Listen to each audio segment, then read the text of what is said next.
दोस्तों, आप देख रहे हैं कि हमारे कॉलीग्स हम लोग सब अभी आए हैं। बहुत विस्तृत यू आर डिस्टर्बिंग एवरीबडी। भैया बोलो मत, आप ही नहीं, हमें बाकी भी लोगों को तकलीफ हो रही है। दोस्तों, आप देख रहे हैं कि मेरे सभी मित्र, वरिष्ठ नेता, आप सबको जानते हैं। पटोले साहब हैं, गुरदीप जी हैं, मुकुल जी हैं, पवन जी हैं, प्रवीण चक्रवर्ती जी हैं। हम लोग सब अभी बहुत विस्तृत और व्यापक रूप से वार्तालाप करके आए हैं चुनाव आयोग से। लगभग 1.5-2 घंटे बाद चली है, 1.5-पौने 2 घंटे। कई बिंदुओं पे वार्तालाप हुआ। हमने बड़े स्पष्ट रूप से हमारे बहुत गंभीर मुद्दे उनके सामने रखे। संक्षिप्त में बात यह है कि हमारा उनके सामने जाना संवैधानिक पारदर्शिता के आधार पर है। आप जानते हैं कि चुनाव समतल जमीन पे न हो तो गणतंत्र और लोकतंत्र पे आघात होता है और वो सीधा बेसिक स्ट्रक्चर, संविधान के मूल ढांचे पर आघात होता है।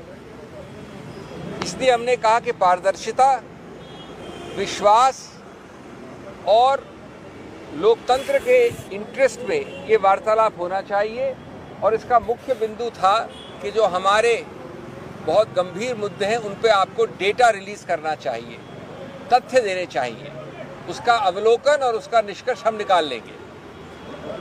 3 या 4 मुख्य बिंदु थे। पहला था कि किस प्रकार से लाखों, बहुत बड़ी मात्रा में लोगों का, वोटर्स का घटत हुई है, कमी हुई है, डिलीशन हुआ है महाराष्ट्र में। हमने कहा है कि इसके जो पर्याप्त फॉर्म होते हैं, इसके एक तौर तरीका होता है, घर घर जाके इसको प्रमाणित करना होता है। उस प्रक्रिया के लिए हमें booth wise, polling booth wise और कॉन्स्टिट्यूंसी वाइज विस्तृत डेटा चाहिए जो अभी अवेलेबल नहीं है। उससे मालूम पड़ेगा कि इतना बड़ा नंबर जो लोगों का डिलीशन हुआ है वो किस आधार पे हुआ है, क्यों हुआ है, कैसे हुआ है। ये हुआ बिंदु नंबर 1। और उसमें हमने ये बताया कि कई बार हमारे सब लोग ज़मीन पे बात करके आए हैं। पटोले साहब यहाँ पर हैं, हमारे महाराष्ट्र के अध्यक्ष हैं, कि कई लोगों ने बताया कि कई डिलीशन एक व्यक्ति के 200-250 फॉर्म भरने के साथ हुए हैं। ये असंभव है। इससे मालूम पड़ता है कि एक साथ सामूहिक रूप से आप विकृत करना चाह रहे हैं चुनाव प्रणाली को। दूसरा हमारा बिंदु था इसी रूप में वोटर लिस्ट में जोड़ना, एडिशंस। और उसमें हमने कहा कि लगभग 5 महीने का जो समय है लोकसभा और असेंबली के बीच में, उसमें लगभग 47 लाख यानी 50 लाख से 3 लाख कम वोटरों का जोड़े गए हैं, एडिशन हुआ है। इसका औचित्य क्या है? इसके फॉर्म्स कहाँ हैं? फॉर्म 6 हो, फॉर्म 7 हो। इसका डोर टू डोर वेरिफिकेशन कैसे है, किस आधार पे हुआ है? हमको वो रॉ डेटा चाहिए। हमारे विभाग में बहुत एक्सपर्ट्स हैं, उसका रॉ डेटा का निष्कर्ष हम अपने आप निकाल लेंगे, लेकिन वो रॉ डेटा अवेलेबल नहीं है, इसकी मांग की। तीसरा अत्यंत महत्वपूर्ण बिंदु कि चुनाव आयोग के खुद के दिए हुए आंकड़ों के आधार पर, एक सिर्फ महाराष्ट्र का उदाहरण लिया जाए तो 3 आंकड़े आते हैं। 58.22% वोटर टर्नआउट 5 बजे, 65.02% वोटर टर्नआउट 11:15 बजे रात को, 11:30 बजे रात को, और अंतिम आंकड़ा अगले 2 दिन बाद 67% या 67 से थोड़ा ऊपर, यानी 7% लगभग का फर्क। हमको जवाब मिला, बड़ा विस्तृत रूप से बहुत सौहार्द के साथ बातचीत हुई। हमको जवाब मिला कि साहब वोटर टर्नआउट एक अलग प्रक्रिया है और जो 17C का फॉर्म है वो अलग प्रक्रिया है। लेकिन हमने उनसे इसका पुष्टिकरण मांगा है और इसके लिए रॉ डेटा मांगा है, नहीं तो ये 7% पूरा खेल चुनाव का बदल सकता है।